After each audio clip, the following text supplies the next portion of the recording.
हाँ देखो, good morning everybody. आज मैं 7th क्लास के लिए क्लास 7 के लिए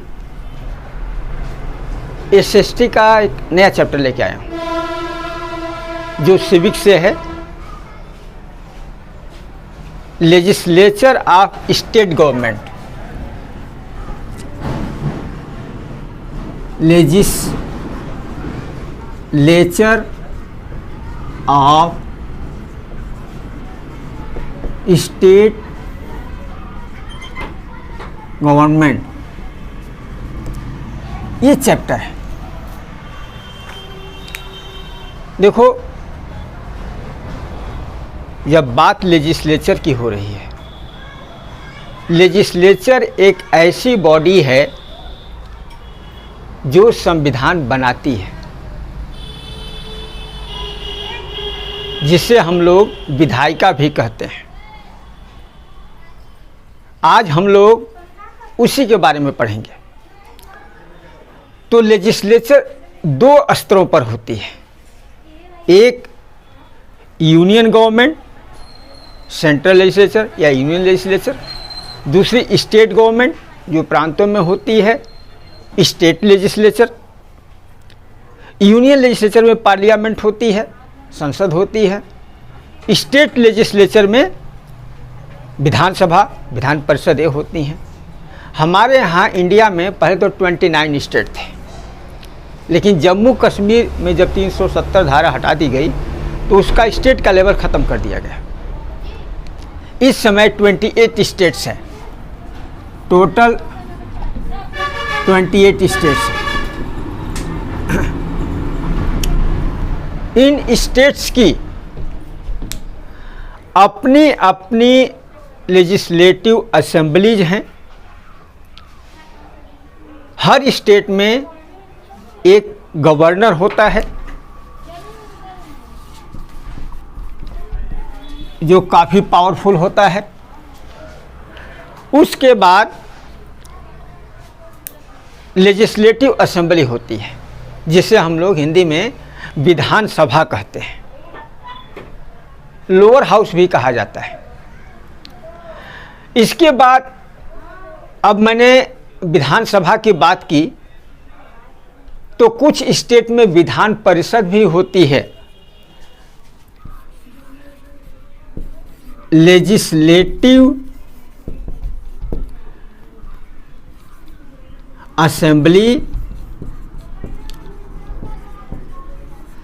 जिसे हम लोग विधानसभा कहते हैं। तो कुछ राज्यों में लेजिस्लेटिव काउंसिल भी होती है। लेजिस्लेटिव काउंसिल, जिसे हम लोग विधान परिषद कहते हैं, विधान परिषद कहते हैं। तो अगर 28 स्टेट हैं, लेजिस्लेटिव असेंबली तो सब में है, विधानसभाएं तो सब में हैं, लेकिन विधान परिषद लेजिस्लेटिव काउंसिल ये सिर्फ 5 स्टेट्स में ही है। 5 जो स्टेट्स थोड़े बड़े हैं, जिनकी पॉपुलेशन ज़्यादा है, वहाँ विधान परिषद लेजिस्लेटिव काउंसिल भी है। तो कह सकते हैं कि यूनिकैमरल बाई कैमरल। अगर ये सिर्फ एक ही है तो कहेंगे यूनिकैमरल, ये व्यवस्था है। अगर ये दोनों है किसी स्टेट में तो कहेंगे बाई कैमरल, ये व्यवस्था है। उसके बाद इसको विधानसभा को लोअर हाउस भी कहा जाता है, लोअर हाउस। और लेजिस्लेटिव काउंसिल को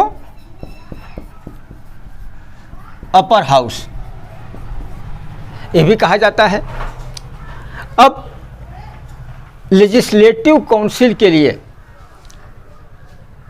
विधानसभा के लिए कौन कौन सी आवश्यकताएं हैं, कोई भी विधानसभा का मेंबर बने, इसके लिए इसेंशियल फीचर्स क्या हैं, क्या चीज़ें होनी चाहिए। तो देखो मैं उसको एक तरफ मिटा देता हूँ। अब कोई विधानसभा का, लेजिस्लेटिव असेंबली का मेंबर बनता है तो उसको एमएलए कहा जाता है। MLA, member of legislative assembly, member of legislative assembly, ये एमएलए कहा जाता है। आप जानते हैं कि एमएलए का जो इलेक्शन होता है यूनिवर्सल एडल्ट फ्रेंचाइज के आधार पर होता है। मतलब जिस व्यक्ति की उम्र 18 साल या इससे ऊपर हो चुकी है वो व्यक्ति अपना वोट कास्ट कर सकता है, अपना वोट दे सकता है। इसमें कोई डिस्क्रिमिनेशन नहीं होता है। कुछ और भी चीज़ें हैं कि नंबर एक चीज़ तो यही हो गया कि यूनिवर्सल एडल्ट फ्रेंचाइज के आधार पर होता है। यूनिवर्सल एडल्ट फ्रेंचाइज मतलब उसकी उम्र एबव दैन 18 ईयर्स। ये किसकी उम्र है? वोट डालने वाले वोटर्स की उम्र है, एमएलए बनने के लिए नहीं। ये वोटर्स की एज है। अब जो वोट देते हैं तो जो एमएलए बनते हैं उसके लिए पहली चीज़ क्या होनी चाहिए कि वो he must be citizen of India, Indian citizen हो, सिटीजन ऑफ इंडिया, वो भारत का नागरिक हो। दूसरी चीज उसकी एज 25 ईयर कंप्लीट हो चुकी हो, 25 ईयर्स ऑफ एज। जो एमएलए का चुनाव लड़ेगा, इलेक्शन लड़ेगा, एमएलए बनना चाहेगा, उसकी एज 25 साल पूरी हो जानी चाहिए। तीसरी चीज हिज नेम, हिज आर हर कर दीजिए, his her name must be in the voter list. Voter list में उसका नाम होना चाहिए। उसके बाद वो व्यक्ति जो चुनाव लड़ रहा है कोई प्रॉफिट वाला पद ग्रहण न किया हो, must not holding office of profit. चौथा कर लीजिए, he or she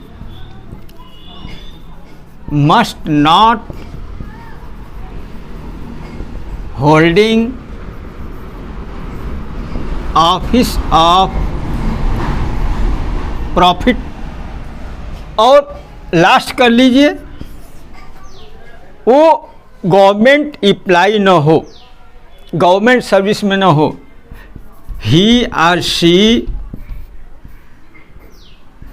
must not be a government employ.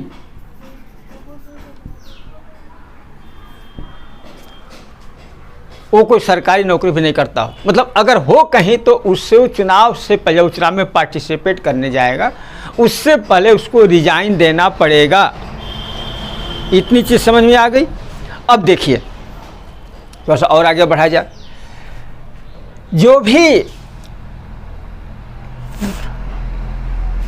Legislative assemblies होती हैं इनमें स्टेट के हिसाब से उनकी संख्या फिक्स होती है, तो थोड़ा सा उसके बारे में डिस्कस कर लिया जाए।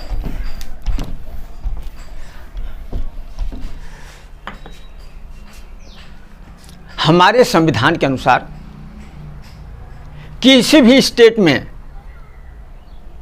मेंबर ऑफ लेजिस्लेटिव असेंबलीज या एमएलएस की संख्या should not be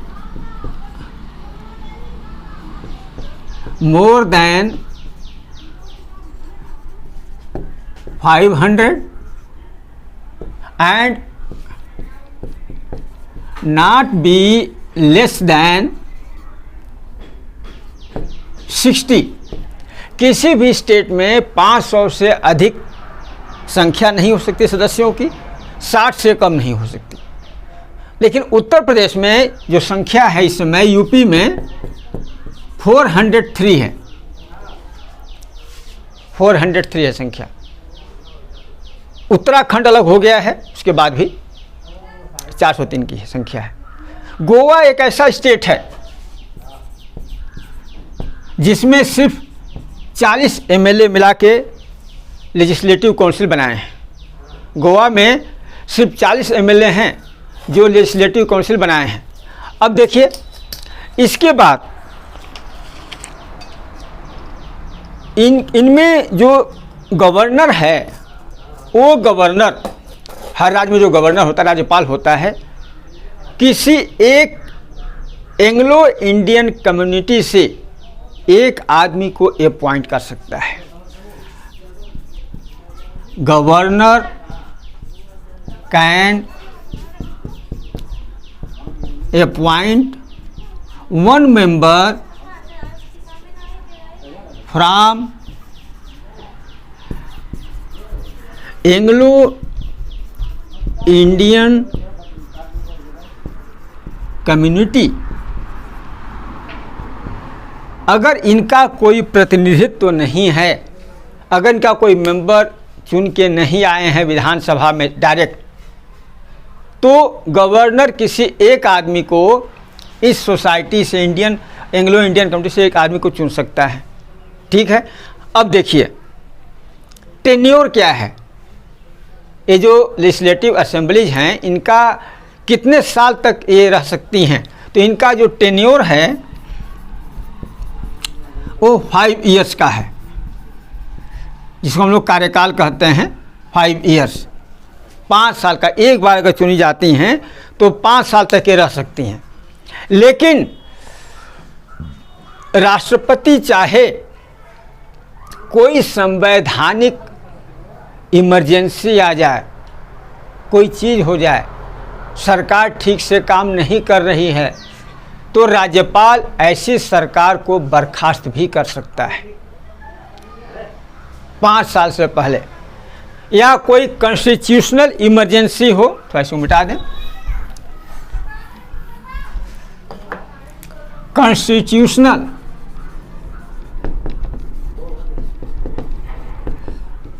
constitutional emergency के समय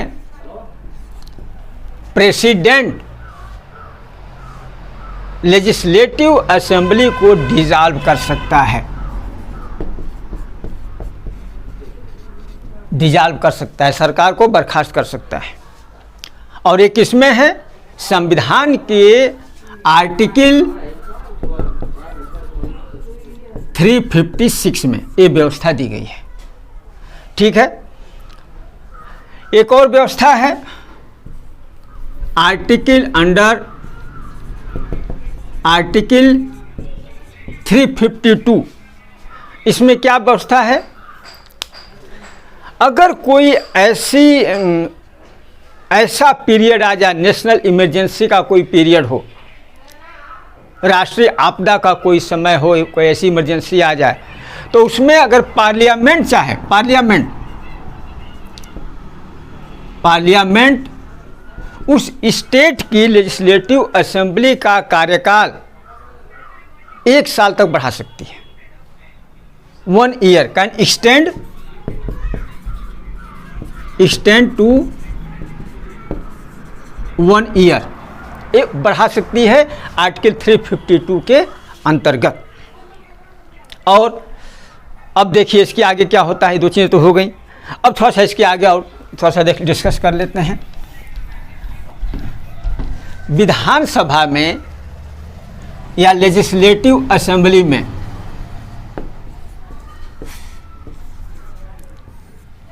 जब इलेक्शन होके जाते हैं तो विधानसभा की कार्रवाई चलाने के लिए एक प्रिजाइडिंग ऑफिसर चुना जाता है।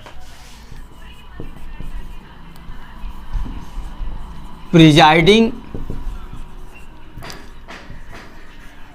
ऑफिसर चुना जाता है, जिसे हम लोग आमतौर की भाषा में स्पीकर कहते हैं।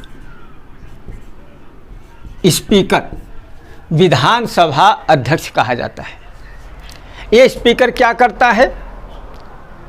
जब विधानसभा की कार्रवाई चलती है तो उसमें ऑर्डर मेंटेन रखता है, शांति व्यवस्था बनाए रखता है। ये तो पहली चीज़ हो गई। दूसरी चीज़, सदस्यों को, जो एमएलएज हैं, विधानसभा के सदस्यों को प्रश्न पूछने का, बोलने का अधिकार देता है, मौका देता है। वो किसी मंत्री से या किसी से प्रश्न पूछ सकते हैं, बोल सकते हैं किसी समस्या पर। आमतौर से अगर कभी किसी समस्या पर वोटिंग की बात आ जाए, सरकार और विपक्ष के बीच में किसी चीज़ पर, किसी वित्त वगैरह पर, किसी, मान लो कोई बिल ही पेश करना है, उसमें अगर वोटिंग हो रही है या कहीं, तो जब वोटिंग हो रही है, आम तौर पर राज्यपाल स्पीकर वोट नहीं करता है। जो विधानसभा का अध्यक्ष है, प्रिजाइडिंग ऑफिसर है, स्पीकर, ये वोट नहीं करता है। लेकिन कभी ऐसा हो कि टाई की व्यवस्था हो जाए, विपक्ष और सरकार दोनों बिल्कुल बराबर बराबर हो जाएं, उस स्थिति में स्पीकर अपने हिसाब से, अपने अंतरात्मा से वोट दे सकता है। टाई के समय can cast his her vote, अपना वोट कास्ट कर सकता है, अपना वोट दे सकता है। अब स्पीकर के साथ साथ एक डिप्टी स्पीकर भी चुना जाता है। वो भी स्पीकर की एब्सेंस में विधानसभा की कार्रवाई को सही ढंग से चलाता है। तो यहाँ तक तो बात हुई लेजिस्लेटिव असेंबली की। अगले वाले वीडियो में हम लोग लेजिस्लेटिव काउंसिल और कुछ और चीज़ों के बारे में डिस्कस करेंगे। ठीक है, ये बड़ी अच्छी चीज़ है, आप लोगों को पढ़ के बड़ा मज़ा आएगा। कैसे हमारी विधानसभाओं में हम जिनको एमएलए को वोट दे के चुन के भेजते हैं, वो कैसे क्या करते हैं। ठीक है, इसको आप लोग बड़े ध्यान से पढ़िएगा। अगले वाले वीडियो में हम लोग फिर आगे पढ़ेंगे। Thank you everybody.